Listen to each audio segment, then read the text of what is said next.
Hey, Flooring Pros. I'm Jerry Levinson, and this is the Flooring Business Podcast, where we talk to expert flooring dealers, suppliers, marketing experts, and software experts, and anyone who I believe is going to help you in your flooring business. Now, my mission is to give you good information that'll help you reach your goals.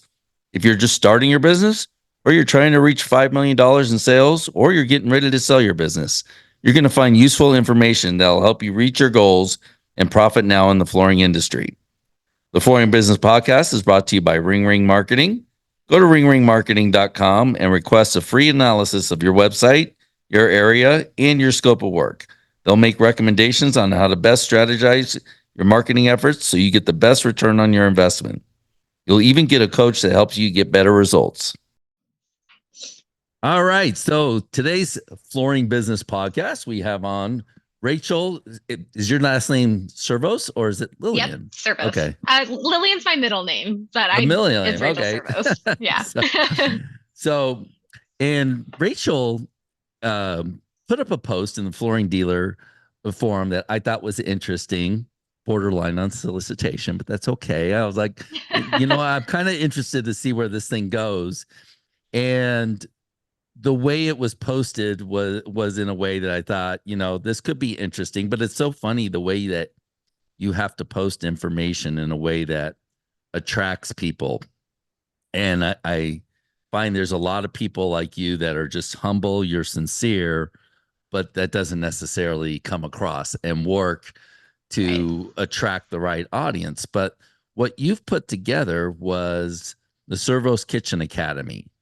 And that's to help flooring dealers get into kitchen cabinetry, which is a growing segment within the flooring dealer world. In that I've been to a lot of flooring dealer groups, and a lot of them are offering their flooring dealers the ability to sell kitchen cabinets. So, and you do see flooring dealers picking up on other products when they have the opportunity to do so. So, before we get into that, what got you into the flooring business? You said you sold flooring cabinets, project manager for kitchen design. What got you into this whole world?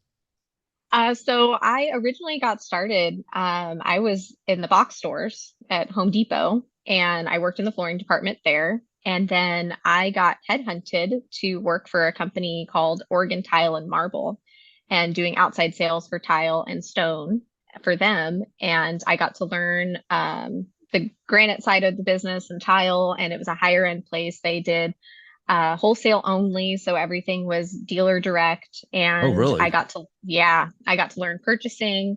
It was a really neat experience. They were kind of a more boutique-y style place.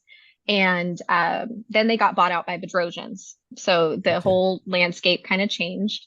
And from there, I went to actually work for a flooring company, a local place here, and they were getting started in cabinets. And I had already been doing kitchen design and things like that for the box stores. And so I'd learned a lot there. And they really wanted to kind of drive their kitchen design for cabinet business. And at the time when I started with them, they were, like I said, doing a lot of flooring, some commercial stuff, residential, and they were doing import cabinets out of Southern California. They'd go drive down there, pick them up. They were drawing little cabinet plans on napkins and things like that. And they were doing pretty okay with it. And when I came, I was like, this is cool. But I use 2020 design software. I want to bring in some semi-custom products and really want to promote this. And in the beginning, the challenge for them was, paying for displays and paying for software licensing and upgrading computer equipment. And they didn't see a lot of value in it in the beginning until I think I sold in the first month, maybe 3 or 5 kitchen jobs, and it paid for their entire investment. Yeah, I bet. So what is an investment like that to get all the right computer programs, the things that you need in order to sell and be successful at it? So the software itself, the one that I use is called 2020 Design. It just got bought out by Syncly, so it has gone up in price. It's about $2,500 to $2,800 a year for one license, so like one user. A lot of kitchen companies require you purchase a selling center or a display from them, and those range in price anywhere from $500 to $1,500 for a selling center, and they won't give you an account unless you buy one. So you kind of end up having to do that. And then whatever your agreement is as far as paying the employee or the kitchen designer, whatever negotiations you have with them. So up front, and your computer itself has to be a gaming setup. Like it's a very expensive computer system. So you're looking at least $1,000 there. So you're looking at probably easily five to $10,000, depending on how big you want to get set up as your initial investment to get your foot in the door for Yeah, that's cabinets. nothing though. But you're going to Mhm. do, you know, a million plus in cabinets. That's not a big You investment. you hope. The big hurdle, however, is the fact that the cabinet companies, they won't give you an account unless you have someone already established who knows what they're doing with cabinetry. Right. So it's really hard to get your foot in the door, and you have to find somebody who's a lot of times with kitchen designers, you can be a really good designer, but maybe you're not strong in sales. Does anybody Or have a good training system? Like if you wanted to get into the wood flooring business, and and we're dealing with some people like that now. A guy asked a question about installation of real wood flooring. And it's like, dude, you're not ready to sell real wood. If you don't understand uh, the process, then no, don't sell that product now. Carpet, luxury vinyl, laminate, most anybody can right. sell that stuff, right? Mhm. Window coverings. It doesn't take a genius to sell window coverings. But if you don't know the product line, at least there's resources. Like you can go to NWFA, you can go, there are resources and training courses and things like that. Does that exist in the kitchen world? No, it does not. And Yeah. that's part of the reason that I started doing this in the first place is after I was been designing for a while, I got offered a rep position to be a sales rep for a couple manufacturers. And I would go play. I had rules as a rep. You know, they're like, you can't open people up if they don't meet X, X, and X requirements. And I'm like, okay, fine. That's all well and good. We get feet leads and people call, especially flooring operations and things like that. They're like, hey, we want to get involved in cabinets. And I'm like, cool. And unfortunately, I could not open them up because they didn't meet the basic requirements. They didn't have Right. someone on staff. And they're like, where do I go? How do I train people? How do I get involved? And I'm like, ah, I got mentored. I already knew somebody.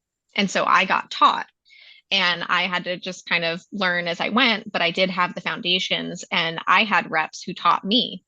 And when I went back to my rep group at the time, I said, you know, are we offering training to people who want to get involved? That's how I learned. My Sure. rep would come and sit with me and explain everything and go over door styles and overlays and basic installation and all of these things. Is that something that we're doing?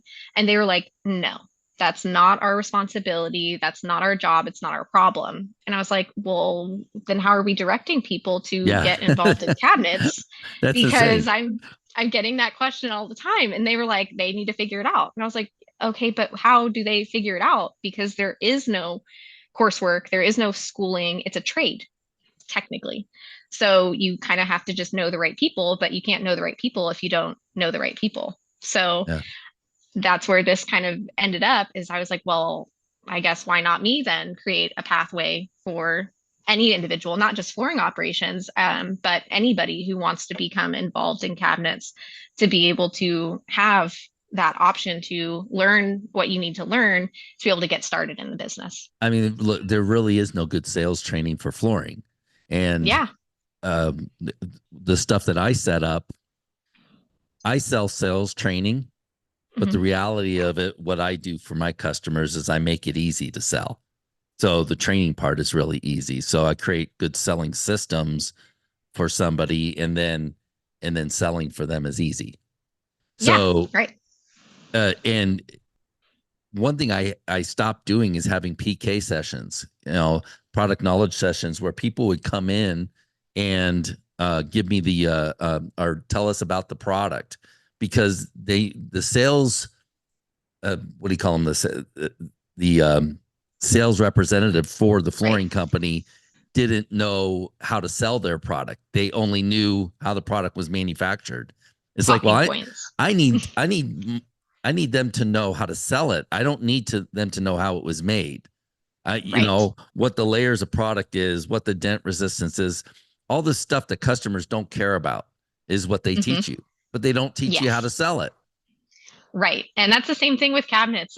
They would, we'd get, even as a rep, I'd go to these trainings and, they're 4-day trainings where you go to the plant and, I would be really honest with dealers. I'm like, all the cabinets, box wise, finish wise, door styles, all these manufacturers are going to offer you some semblance of the same thing.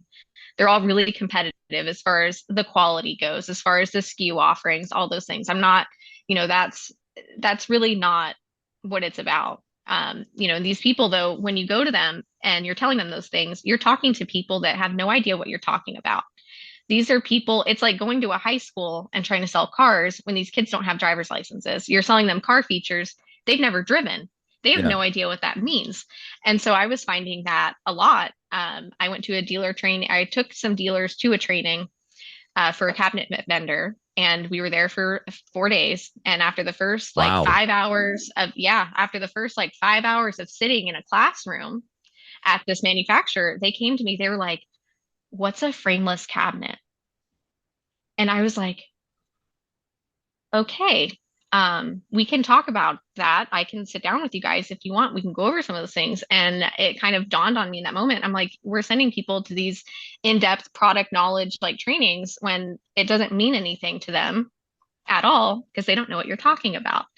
And so I was running into the same things. And so I started doing some of my own like kind of coaching training sessions for I can't people. imagine 4 days of training on cabinets. It's and a lot of it is like not focus on training. You'll have like 2 days where you are touring the plants and touring the factories, and then you have classroom time and they're going over what makes their brand better than everyone else or what they offer that's Okay. special. And so it's and a lot of it is hanging out and like rubbing elbows and teeking in and networking and stuff. So but they make a big show of it, and for the most part those individuals leave those trainings overwhelmed, Yeah. because then they sit there and they're like, I had no idea what those people were talking about. How am I supposed to go home and sell cabinets when I feel worse than I did when I Right. left? Right. So same thing. Yeah. It's all product So knowledge, but not sales. where you came up with what was your inspiration to create Cervos Kitchen Academy, and when did that happen? I actually kind of put this thought to paper a few years ago when I was repping, because I was like, this is crazy. I want to sell cabinets and I want people to do well, but these people don't have a pathway and no one's doing anything about it. And so I was like, I'm going to do something about it. I'm going to put all the knowledge that I have on what you actually need to sell cabinets and, how to measure and how to talk to people about functionality and what products you actually need, not all the bells and whistles and fluff. I mean, you see all these beautiful kitchens and they are gorgeous, but that is not the average kitchen. And I want people to feel empowered, and I wanted to do something and change the way that the industry operates and allow more people to get access and more people to get information. Yeah. So I figured that if I can make it really accessible, do online training modules, and go through start to finish everything you would need to complete a job from, talking to your customer, getting the information you need, going through all the steps and talking about why those things are important so that because the other thing too is I don't want people to just repeat something and say, well, you're supposed to do this. No, I want you to know why you're doing that so that way when you are on a job or you sell a job, you can troubleshoot if something goes wrong and you can Yeah. backtrack and you actually have knowledge and not just regurgitated talking points. And so that's where this came from, is that my own desire to just change the way that the industry is operating, to allow more access to it, to be able to go to those flooring stores and say, hey, I know you want to do cabinets. Here's how you can learn. Here's Yeah. how you can train your staff. And here's how you can get access. And so that's been super important to me. And I'm glad I'm finally to this point where I've got the website's in development and we should be going live by the end of the year with Okay, all the good. training models. Yeah. Good. So do you I'm scared to Mhm. ask you this question because I'm worried the price isn't going to be high enough. But No, it might not be. do you have a price point yet? We're still talking about the price point. I have not fully decided on one. I as my own personal, I guess, issue is I will short sell myself quite a bit. Yeah. And I also I don't know what to charge for it, especially because there's nothing for me to compare it to. And there's nothing that exists as like Yeah. a comp or anything. I'm like, I don't know. But I want it to still be an accessible thing. I want obviously for there to be value there. I want it to be successful. I had I the want same to do all problem, that. but Yeah. what I quickly learned and realized, and this is just real Hmm. truth talking, is the lower my prices were, the less likely I was to sell, Yes. and the less value it was to somebody. And again, if somebody's serious about getting into this business, so a couple things that you can do with this. So let's get into some of the marketing and coaching part, and this Yeah. is some of the things that, and what I love doing this, on a live video is because anybody listening to this can apply this to their business as well. So, um, packaging it together so it's simple to buy or Hmm. it makes sense. You can certainly get in with other vendors and other people to maybe if they buy your program, they get a discount with another program or something like that. Right. Um, and you want those other programs and those other people to recommend you. Uh, have you thought about starting your own Facebook group? I have not thought about that yet, but that is a good, probably good thing to start with. Yes, you definitely need to, something like Kitchen Cabinet Design Academy.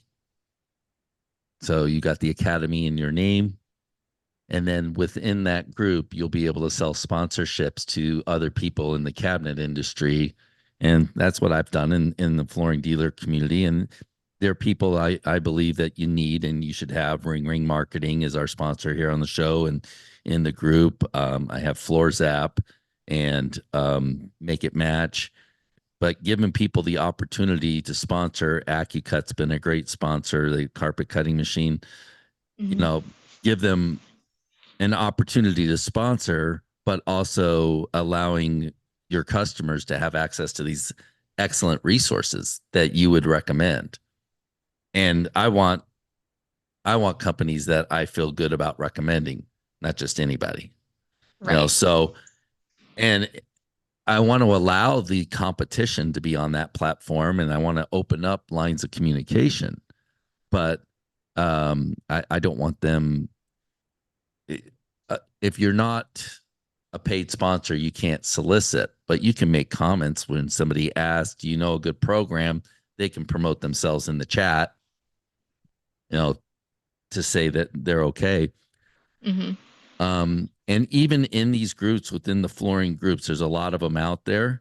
So asking questions about who here sells kitchen cabinets, who's in the kitchen cabinet industry that is along with flooring, maybe doing a simple survey or asking opinions about it. How hard is it to hire people? You can go get on a whiteboard and write down all the pain points when it comes to being in the kitchen cabinet and design business. Uh, Right. Marketing. I don't know if you have any thoughts or opinions on marketing, and I can give you 100 of those. so, Well, I um, am always open to, all the marketing tips and tricks that people have. I have not done a ton of marketing yeah. in my past or even with this. That's something that I'm learning to develop. And I know that it's super important to be able to get this rolling and get this out there. So anything you have to So offer on that is greatly appreciated. Dakota is going to go live with me. He's the one that runs my podcast for me, and then I give him all my content and videos, and he edits them and puts them on the social media platforms. But we're going live after this interview, and we're going to talk about that, about social media and what you should do to get your brand and your name out there. It's getting to the point where Google advertising doesn't cut it, and it's getting Right. expensive and less effective. It's still the best advertising out there, Google pay per click, but in SEO. But without social media, uh, I mean, it used to be a good place to market. Now it's becoming necessary. I think it's Yes. And changed that's that much. yeah. That's what I And was told. The company that I'm doing my website development, they're like, you need to, and I had to start all these social media accounts because I didn't have any. yeah, So for my business at all, they were like, you need to get social media accounts, you need to start posting, you start doing content creation. And I was like, well, that's probably the most intimidating part of all of yeah. it because I know the cabinet thing inside, backwards, up and down. I can yap about that all day. The social media marketing part, I was like, oh, okay. What you know is not as important as you posting consistently. Yeah, You can post personal stuff, and this is the trick to this too, and this is what one of the things we're going to talk about. It has to be on your personal page. It can't be on your company page. So right. you create a business page on Facebook, and it's only useful for marketing purposes. And Dakota and I were talking about it, and he says, "Yeah, it's good for reviews and marketing." You know what? It's not even good for reviews. Nobody goes to your social media page and looks at your reviews. No. So I had a client that had a 1-star review on Facebook, and I said, you know what? I always tell people you got to answer reviews, and 1-star reviews can be gold, but not on Facebook because it's Right. conversational, and Hmm. and it just makes it worse. What I would do on Facebook is just ignore it because nobody goes to your Facebook page and looks at your reviews. Right. So Absolutely. nobody goes to anybody's Facebook page, period. And it's funny when on the website they put up those monikers, the social media Hmm. stuff. It's like nobody's going from your website to your social media site. No, they'll go to your social media to your website. Exactly. so Right. Yeah. so it doesn't make sense to have those living on there. But yeah, getting on the social media channels, TikTok, Instagram, and Facebook, and you're posting the same content throughout, but just being sociable, just telling a story, working with clients. Um, Right. I mean, you've got a lot to tell. What got you into this? A lot about kitchen design, a lot about selling, about being successful, charging the right margins, charging the right Hmm. price. How do you get to a quote quickly? Everything I teach people, the two most important things I teach people are marketing and pricing, and and it's how to come up with a price easily. And one thing I've learned is the easier and faster you can come up with the price, the more likely you are to get that job. Right. And we even created pricing for the website. So I've for my clients, we created pricing on their website where you can go to their website and get an idea of what this costs. And this is the idea I was going to tell you. I wanted to tell you that before we started the interview. Mhm.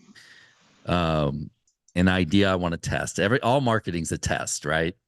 Right. But I think you should be able to count your kitchen cabinet doors and give somebody an idea of how much it's going to cost. So much so that like you can go through a couple different models, but say, and I don't know the numbers, so I'm making it up. But let's say you have 30 cabinet doors, then I would budget between 20,000 and 25,000 for a basic kitchen, probably 23 to 27 for a deluxe kitchen, so Hmm. you can put a little sex into it and make it the design sound good, and that's good Right. marketing. But if you have a social media post that puts out pricing like that, how many people would get up off the couch and count their kitchen cabinet doors?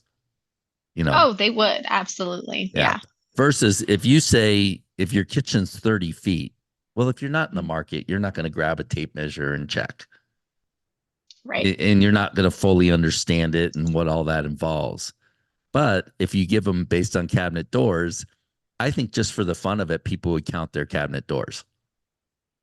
Yeah. And So like the idea being to make the pricing accessible to like any level of understanding so that, yeah, you get rid of that intimidation factor. That is probably really important. People do get intimidated trying to figure out how much kitchens cost. And sure. I mean, there is a lot of depth and there can be, I will say, a lot of depth and complexity to that, or it can be really simple. But I think that getting people past that initial hurdle to where they can at least start to digest that would be very important and a Right. really great marketing idea for that, for sure. Yeah, and I'm writing a book right now on how to get to $5 million in your flooring business, and part of that is understanding how important it is to give out those prices over the phone in your showroom on your website, and they don't have to be accurate. Some Right. people have calculators. Well, what are we tearing out? How much furniture are we moving? This, and this.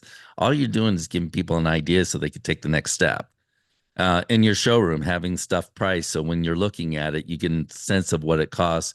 And I've had people tell me, well, my customers don't care. Oh, baloney. Everybody, I don't care how wealthy Everybody they are. cares. Everybody cares. And it's not that they're looking for the cheapest price. Sometimes they're assigning value to the cost, so they don't want to get something too cheap. Right. I think a lot of it is that, people like us, we're in this industry every single day and it's very old hat to us, but to the average consumer, um, this is a scary thing to do. They don't do it every day. Exactly. And a lot of them don't necessarily want the cheapest or the most expensive. They are just trying to, do some math in their head Yeah. and figure things out. And they just need some type of starting point and some type of information. So it's less about the price being them sticking to that and more about just getting them started with, like you said, assigning value. So, have you ever been to Surfaces? Yes, I have been to Surfaces. Isn't it amazing they don't have cabinets there? Well, and they don't have them at Surfaces because they usually, I think when I went, they had KBIS was going on at the same time as Surfaces.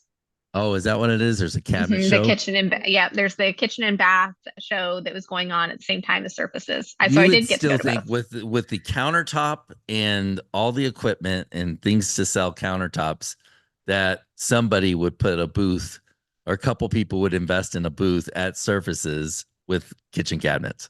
You think that they would. A lot of what I've seen too is, and I don't know why it ends up this way, but there's a lot of like, it's not my job that tends to go on. Like they're like, oh, that's the countertop person, or that's the this person, or that's that person. But if you're doing kitchen design, you have to plan for all of those aspects. You have to plan for the appliances. You have to Exactly. calculate in, your flooring heights and things like that and understand what people are doing. And you do have to plan for the countertop. So they are incredibly related and interconnected. So I am surprised that there is nobody there for that, but I don't know if there's some rule or something that prohibits it.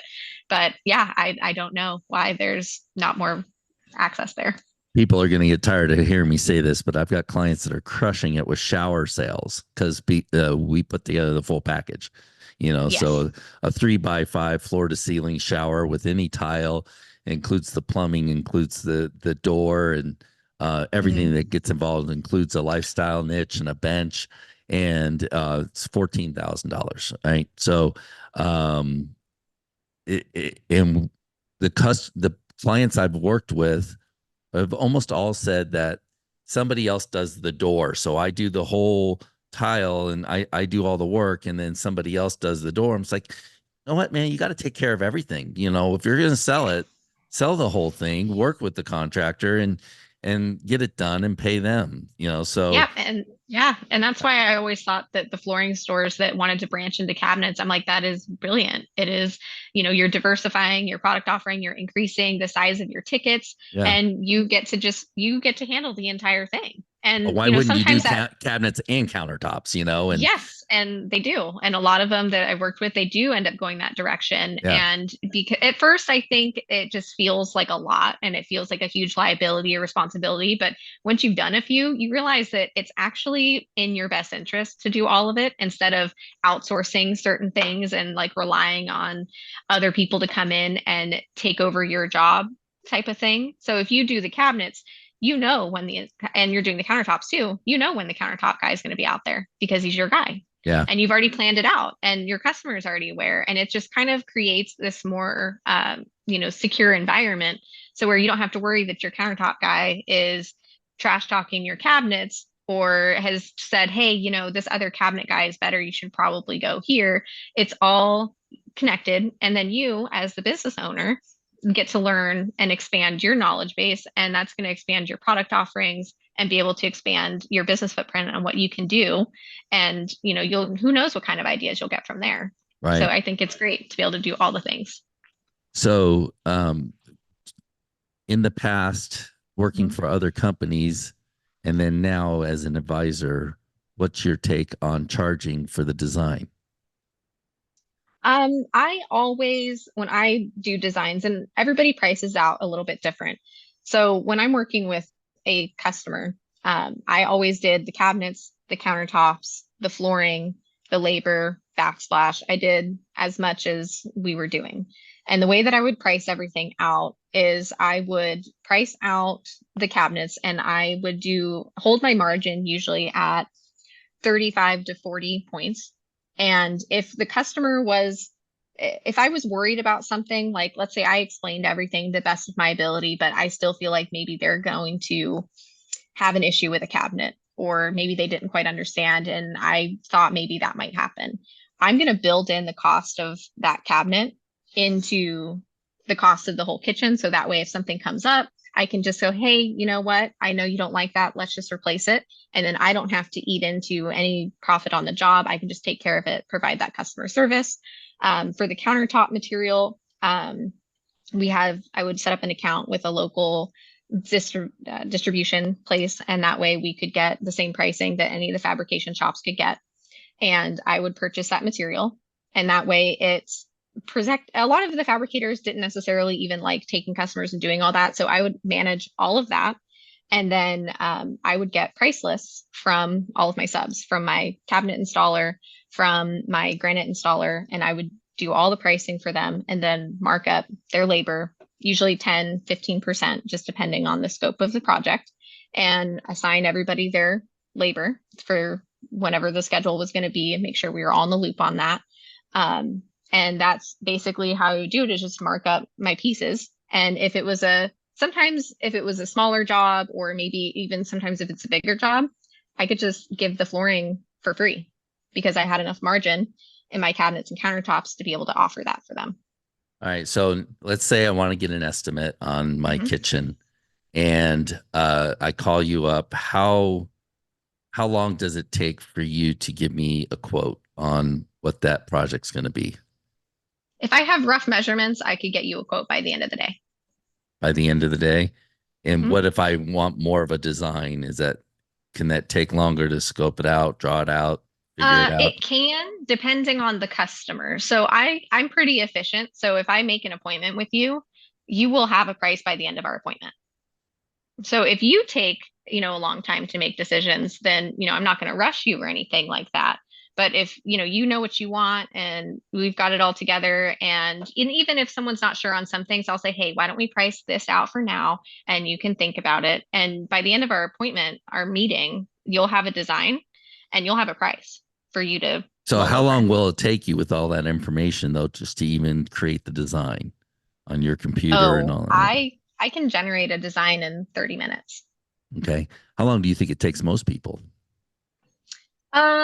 A lot of it depends on the person, but a lot of people can do it in about that time too, maybe an hour if you're a little bit Most slower. of the people I've talked to take a couple hours. It seems like it takes 2 to 3 hours, and it's complicated because I they are chasing down prices and they are trying to figure some stuff out and they're creating a mhm. design.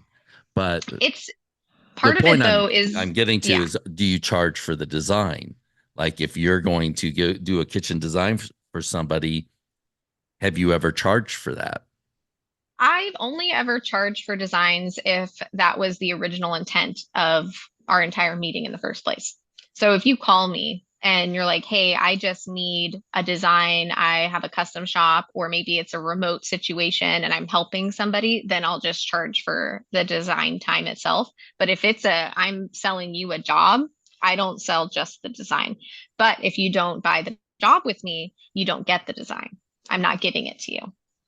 Like Yeah. that is, you need But the to, if point of you're the going to shop design is me. to give an estimate. So Mhm. and what I'm getting to is, and Yeah. I think this would be good content for your academy, your way. You teach people how you would do Yeah. it and recommend that they do it. But what I teach them to do is offer a free in-home guesstimate that you can do quickly. So Hmm. your kitchen and cabinet and this whole project would run about X amount. So the kitchen design can be as much as 497. I have one client that owns an appliance store, and so he charges 995 for the design. And um, when you go with the order, or if you decide not to go with the order, you can apply that towards an appliance.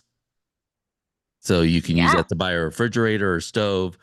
So it's never a waste of time. He's still making a sale, but it gives that whole appointment a lot more value, and it prevents them from Mhm. getting quotes from somebody else. Because the other things I would do is create a good presentation. I've done this for all the flooring products.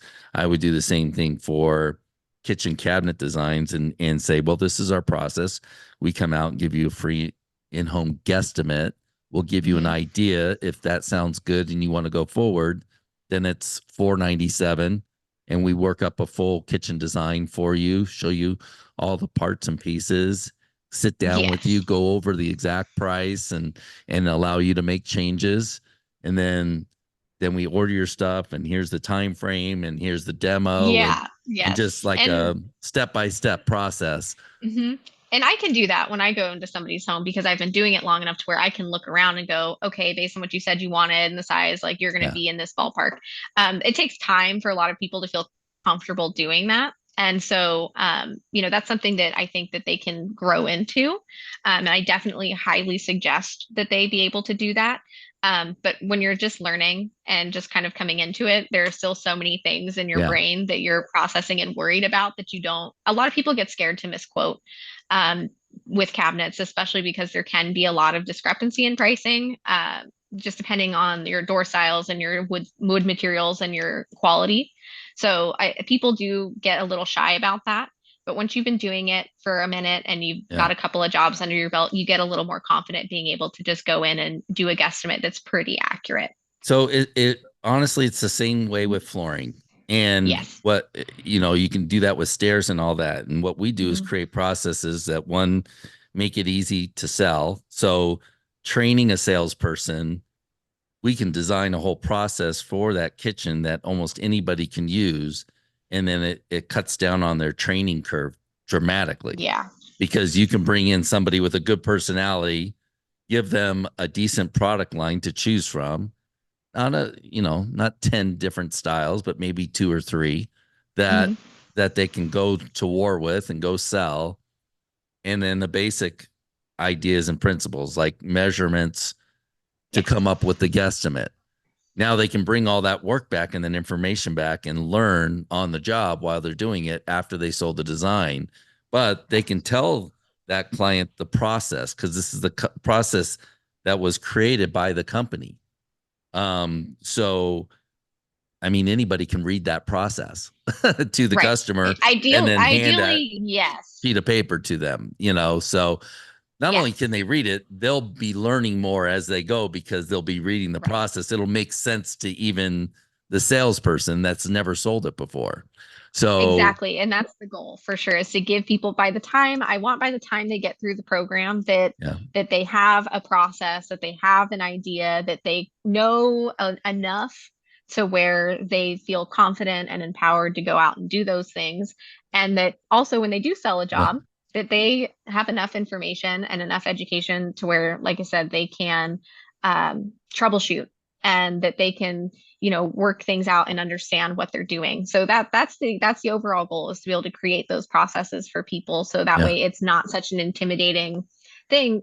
Like I said, when I got started, they make it out to be this big gatekeeping process. They're like, oh, well, if you don't right. know the percentage of lighting that comes out of the window, like you're not going to pass this exam. And I can tell you, I have never once in a real life job situation had to calculate the percentage of light coming out of the windows. It's never happened.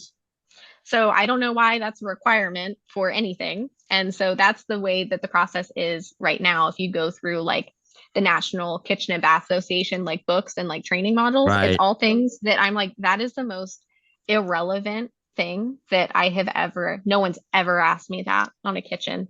And the running joke with those books is that no kitchen ever meets all of their guidelines and requirements. That's Never, funny. because it's not made for the real world. So that was part of my goal as well, is to be able to make this process realistic for real world situations Yeah. where you don't need to know those stupid things because that doesn't matter. Here's your process. Here's the nitty gritty, and whatever works for your business and you as an individual as you go, feel free to add, do whatever you want with that. But here's what you actually need to be successful with it. And you can build on that however you see fit. Yeah. I mean, um, I'm sure there's a lot of groups in Facebook for kitchen cabinet designs and um There's a few, and I'm in some of them. A lot of it focuses more on renderings. You do get interior design groups that are involved, but they're not really kitchen designers. They're interior designers, which they are different. And they will tend to ask same things though. A lot of even in these groups, they're like, where do you guys send people to train your employees? How do you find kitchen designers? Or their ads looking for kitchen designers in their local areas. And if they can't find someone, they're willing to just hire someone remotely because you can't find anyone. so I'm looking at on Facebook group, there's Mhm. kitchen renovation and design ideas. That's 108,000. So that's more of a public group. Here's Yeah. modern kitchen designs, 503,000. Kitchen and interior designs. Um, Maybe even a flooring and kitchen design group you could start. I don't know, Kitchen Design Academy. I would start a Facebook group called Kitchen Design Academy and invite people that are in the business, so you can ask questions when they're joining your group. What do you belong to? Yeah. And so, and if you want to talk to me about sponsorship opportunities of the group where we can drive traffic into that, and then I would do something with you that would also involve coaching if you're interested in that. But uh, Yeah. I think that would be great. so, but I think I could show you a lot of ways at promoting this, because even a website is not going to be probably the number one way to promote this. It's going to be on Yeah. social media, and a lot of stuff you're going to do probably is going to be free advertising. It's going to be Yeah. stuff creating the group, creating the videos, being that Yeah. person. And then again, you can easily sell the banner space. Well, not easily, it takes a while. Build up your But group. you get there. Yeah, I would love that. That sounds awesome. I'm really, like I said, I'm really honored to have the opportunity to even, do this podcast with you and get your thoughts and opinions and all those things. I think it's vital. I think it's important, especially because you are involved, obviously, in the flooring industry and with these dealers and things like that. And that was always a target audience for me for, getting access to those people who wanted it. Yeah. I want to work with more kitchen remodelers and kitchen and bath remodelers, because I always think there's an easier way to do it and a better way. There And is. Yeah. and one of the things I always teach people is get rid of the variables. So like your kitchen cabinets has molding around the top. Whatever you're Hmm. doing should include that. Your price, so whatever labor you can put a little bit more into the labor price Yeah. and say, oh, we don't charge extra for the trim. We do the same thing when it comes to doing luxury vinyl or laminate flooring or even Hmm. wood flooring, in that you're going to have to do something with the baseboards. So let's create a labor price that includes tearing up carpet. We're going to charge more for hard surface, but it includes a little bit of floor prep, includes moving the furniture. So our labor price has that thrown in. So we're taking care of that for the customer. Yes. Um, I think charging them additional to move the furniture and making that an option is akin to a brake company charging you to remove the tires and saying, "Well, we don't do tires, we only do brakes. So you got to take your own Right. tires off." Or we're going to Yeah. charge you extra. It's like you got to move the Mhm. furniture to get to the flooring, and anybody that can afford flooring probably has a bad back and can't move their own furniture. So, Right. um, Yeah. but the baseboards, even, we've got a formula where we can include that in, and it's included. So instead of it becoming a line item, there's just a way to dumb everything down and make it simpler. Yes. And that was a huge thing for me is that for whatever reason, a lot of other, people in this industry, they're like, well, it's too hard for them or it's too hard for this. I'm like, but it's not. It's not hard. It doesn't need to be hard. We can simplify this for people and make it digestible Yeah. and keep it simple. It doesn't need to be that way. Where I feel like a lot of times people were overcomplicating it to like increase the value and make it seem like it's like this having a kitchen designer and selling cabinets is like this obscure thing. They're like, oh, it's like super special. It's like an elite thing, and it's not available to everybody. Well, And I'm like, well, some people have a process when they're selling flooring. I'm going to send mhm. out my expert to measure, see how much flooring we need and all that, and then come back. And then so the salesperson can email a quote. And like, you guys are insane. You're emailing quotes for 10, 15, $20,000. Never email a quote. And it's one thing I make them take the vow. You'll never email a quote. I guarantee you'll close more jobs. So close in front of the customer. That way you can go over and explain it. Yeah. So, but they send the expert out before they even get the job. I'm like, what? Send the decorator out there. Let her sell. Let her match up colors and design and have fun with the Get them customer. excited. Yeah. Yeah. And then you get the sale, then send in your expert to go over all the details and make sure everything's done right. All the boring stuff that really no one's listening to you when you're telling them. Yeah. They Yeah. they will not hear you. They And are then, just concerned about the emotional attachment they have to the colors and the fun and how it's going to look and the details. It's, you'll start talking to people, their eyes glaze over, and right. they don't care what you just said. They just, is it going to look like that when it's done? Well, the installers sell very mechanically. They're Yes. they're they're thinking about how it has to get done and what they have to Mhm. do, And they and have to, they take all the fun out of it. For the Yeah. customer, it's like, you guys are making this. It's a fun, exciting thing. I decided I'm going to change my kitchen. I'm investing the money into it. I can't wait, and you guys just Yeah. take all the fun out of it. Yeah, they go out there and they're like, "Oh, well, we got to do this and that and all this stuff." And it's Yeah, your customer, your end user just wants to know that it's going to look like the renderings that the person showed them and that it's the right color and that it's going to be what they thought. They don't need to know all of those other details. That is for the installer. That's for the designer to know too. If you're planning space planning, that is like background information. That's not the picture that you're giving out. yeah. You got guys that say, "Are you sure you want lights under that cabinet? It's like $800. Are you Oh, be sure you want to quiet. spend that kind of money?" That's their money. And that was Right. something I learned early on in sales is that it's not I don't get to put like what my budget would be onto anybody else. That's not my business. Their Yeah. budget is not like, that's not for me. I never was like that with people. If they're like, oh, I want this beautiful quartzite countertop with a waterfall edge, I'm like, beautiful. My saying is I don't know what they're, it's not yeah. our job to save our customers money. Yeah, and well that and at the end of the day, you don't know who you're really dealing with. That maybe that's something maybe it is expensive to you, but that's something they save for, they want it, they're not going to budge on it. And realistically, in this industry, they don't know how much something costs. So if you give Yeah. them, the price for their dream and you're like, well, here it is. They're like, "Oh, that's not what I thought." Well, that's not really a rejection. It's just not what they thought. And you're like, okay, like, does that sound good? And they're like, that's way less than I thought. You don't know that Yeah. You never know. going in. So if you say, oh, that's expensive, you're planting the seed already that it's expensive when you don't know what that means to your customer. So it's always you price it out how they want.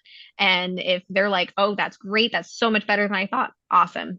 You did great. If they're like, oh, I don't know, then you can revisit things. But you shouldn't automatically assume that because you think it's expensive that your client thinks it's expensive, Well, especially here's the with thing. cabinets.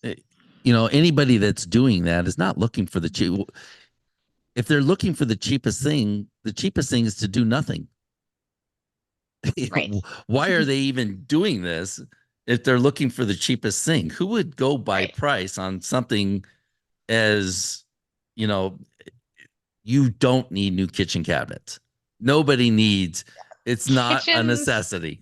kitchens are usually an emotionally driven sale for Yeah. sure. It's something that when you're, a lot of people don't realize this either, but like the dream of home ownership is a thing. Like it's like a woman with a wedding dress. They imagine it in their heads. But this is obviously for all kinds of people. It's a dream, home ownership. They imagine their kitchens. These spaces are very personal spaces. And if you can get the information out of these customers and about what that dream is, and you can visualize it in a full 3D rendering, and they see that, they can't unsee that.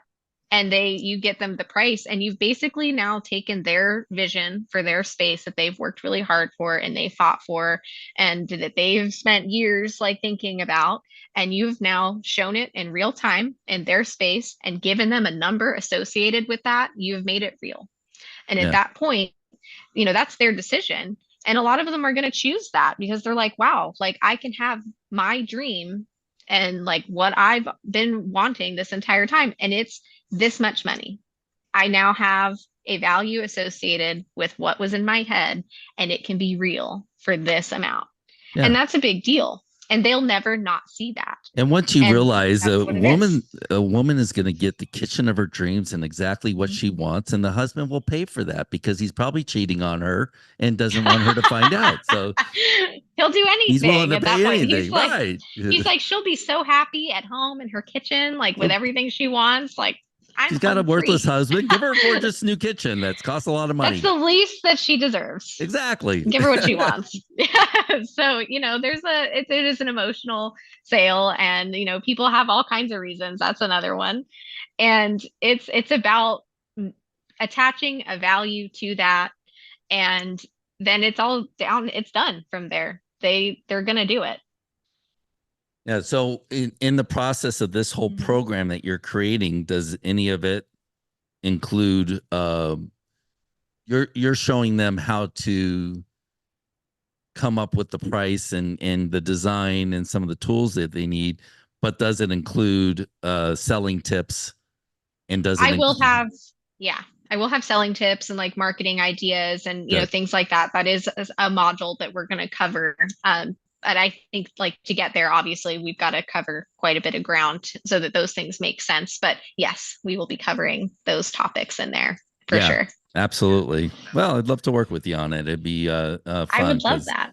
there is a lot of marketing and selling tips that um, I think this is one of those things that, like I said, I've never done a shower before, but talking to people about it, it's like I can outsell most people on a shower, and I've never done one before because Yes. the way that people sell too is they have no understanding how amazing their product and service is. And I will Right. after Yes. talking to them, it's like, holy shit, you guys do all that, but guys that do sand and finish, they sell it like they're painting drywall. And it's like, you guys gotta build something in your sales See, presentation here. excited here. Like this is a Yeah. cool thing that you're doing. And yeah, I've seen that a lot actually too Yeah. with people. And I'm like, you're doing something awesome. You should be excited about it. And there are points. And of course, I'm going to be blind to it with my own experiences because that's how that works. You don't see your own stuff the same way that other people will see it. But I think this is an important project. I think that it's going to be really beneficial for a lot of people. And I hope that it opens the door for a lot of businesses to be able to get involved and increase their Yeah. sales and, become part of a bigger industry. And that way, because right now you've got, for the most part, one-stop shops Hmm. are your box stores, is where you can get everything. Right. There's very few smaller operations that do all the things. And I think that is a shame. If you are a flooring store or even a countertop place, you've got a building, you've got a brick and mortar place, you've got salespeople. You basically have everything already in place to be able to do this, Yeah. One thing you that's know? going to be interesting for you to learn and discover is Mhm. like really your target audience and who's the Yeah. people that, and it's probably not as going to be as many of the people that are interested in selling it, but the people that are already selling it. Yeah. And I think and it's going to that be that too.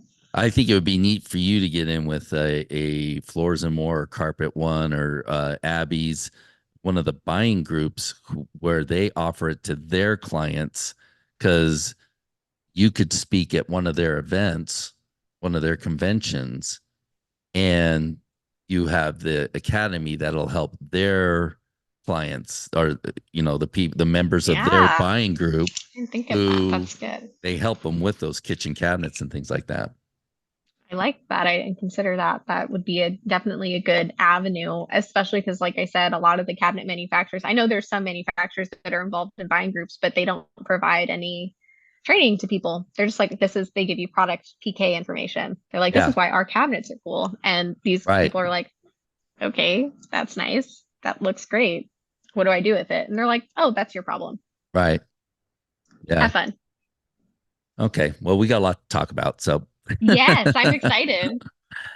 all right. Well, thanks Write for that down. being on the Flooring Business Podcast, and we might have to Thank make it the you. Flooring Kitchen and Bath Business Podcast someday. So, Hey, I would love that. That'd be awesome. Thank you all guys so right, much for having me. I really appreciate it. And I'm looking forward to talking to you. all right. Thanks for coming on. Thank you.